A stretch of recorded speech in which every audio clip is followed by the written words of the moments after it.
Merry meet my fairy souls, it is Nina. You're watching the Fairy Chamber channel. It's time to return to the world of Zodiac myths from ancient Greece and of the ancient world. Constellations, they were known all around the ancient world, and the constellation inspirations for the ancient Greeks, many of them came from Egypt and ancient Babylonia. And the constellation of Aquarius, the water power, that is no different. It is believed that it originates from Egypt, where the water power was a divinity of the Nile. Because the Nile was sacred, the life of Egyptians depended on the Nile, and fertility of the land depended on the Nile and the floods of the Nile. But this deity, it probably dates to Babylonia, where there was a water divinity that was a male guardian of the rivers. In the world of ancient Greece, there was lots of these statues that represented water pourers in the temples of the gods and goddesses. And there was one very famous one in the temple of Zeus in Olympia. All the Greek speakers, if I pronounce these names wrong, I apologize. Once again, native Finnish speaker, and I never studied Greek. I know few words in Greek.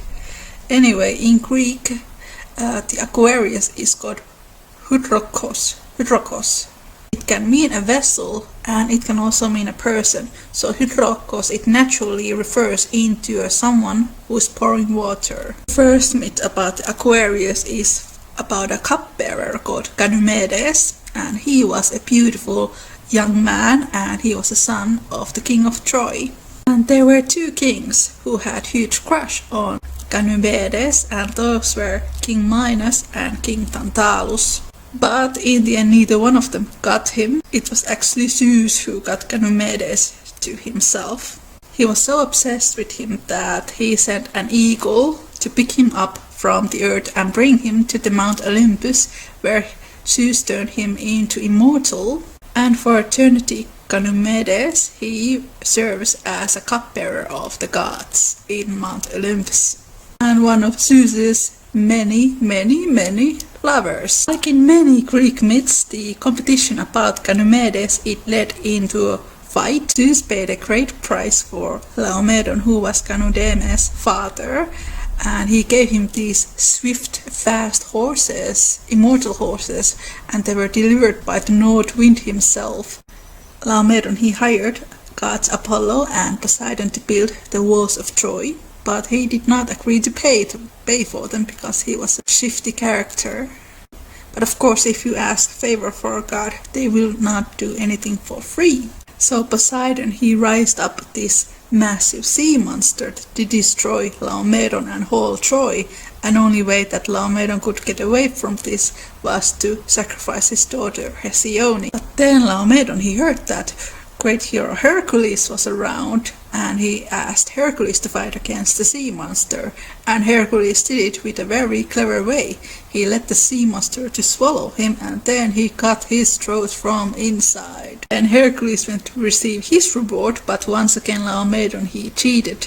Hercules did not accept this, so he brought a huge army to Troy and destroyed the whole city. He was there fighting with a hero Telamon, who was also the grandchild of god Zeus, and in the end Hesione was given as a reward for Telamon. For the ancient Babylonians, the water bearer could have been female or male, and for the ancient Greece, this idea of a female water bearer is Hebe. Hebe was the daughter of Hera and goddess of youth. And after Hercules had finished all his 12 labors, Hera had no other ways than to give him her daughter as a reward. Basically, when Hercules receives this woman who is goddess of youth, eternal youth, it's one another way to highlight his status as a hero who lives forever and the greatest hero of all time. But if you read stories of Hercules, he is very much flaunted person. There is a third story of the water pourer, which has way more Christian influences, and it comes from the later era of Greek polytheism. It's about a man called Deucalion and his wife Pyrrha.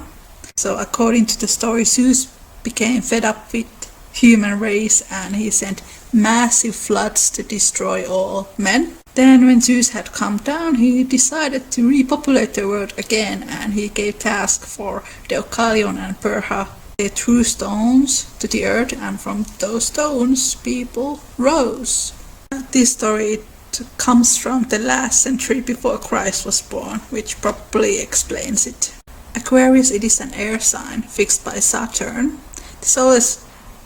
I always find this very interesting because I naturally think that Aquarius is a water sign, but I guess it's not, it's an air sign. Aquarius people, they tend to be somewhat uncontroversial. They like to break boundaries.